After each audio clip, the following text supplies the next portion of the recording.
What's going on, everybody? My name is Jason. I work at All Out Bikes in Four Oaks, North Carolina, and every day for the month of December, I'm going to be pulling bikes out from my personal collection.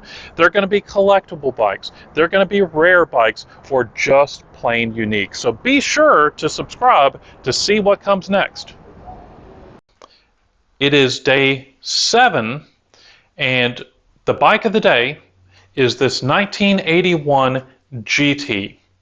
That's it, just a GT, because GT was in their infancy and they were just starting to get into business, and this is one of the really early ones. I ended up getting this from a flea market in Raleigh. There was a guy there that would show up every week as a bike shop, and this guy, well, he didn't know anything about bikes, and it always drove me a little bit crazy that he was selling himself as a bike shop. He didn't know anything about bikes. He didn't do a very good job working on them. He just bought them and sold them, and people would go up to him thinking that, you know, he knew how to work on bikes, and, well, long story short, he didn't.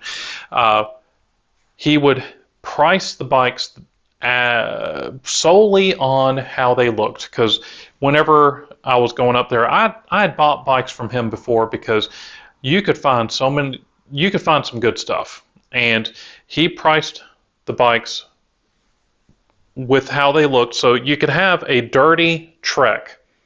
You know, I bought a Trek from him. It was like a $600 bike. He had $75 on it.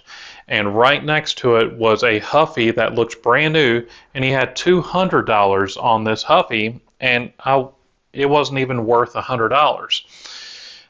So I was looking around this one time, and I didn't find anything, but whenever I looked over in the back, I saw his trailer, and he had this bike just sitting on top of the trailer. He didn't even bother getting it off the trailer, because he was thinking, I've got enough bikes.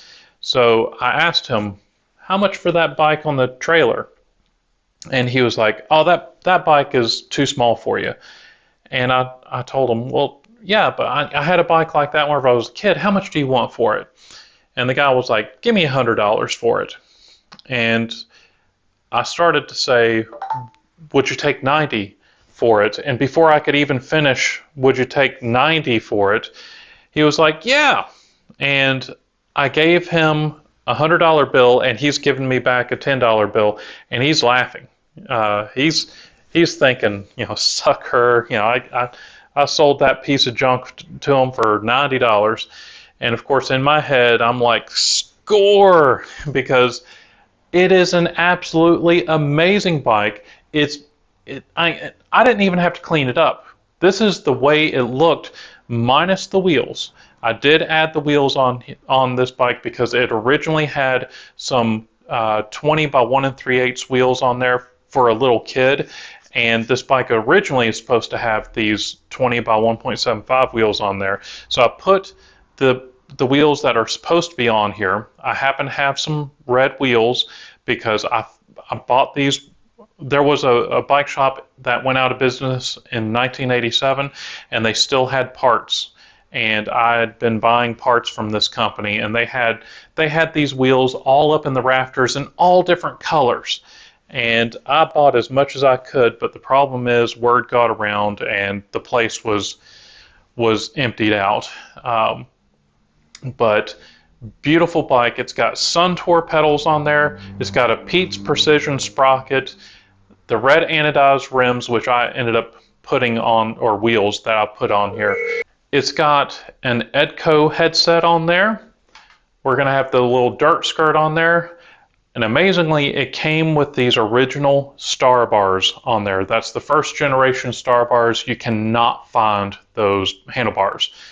Those handlebars would probably go for over $400, and I got it with the bike.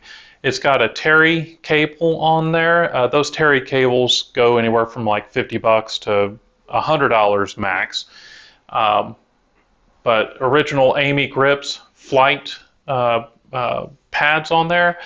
I'm really really lucky I actually found this. I'm real glad it looks great on the wall, and I hope you enjoyed this one. Now, if you did enjoy the video, please subscribe to the video. Don't forget to tell your friends, and be sure to tune in tomorrow to see what we bring in tomorrow, and I'll see you then. Thanks.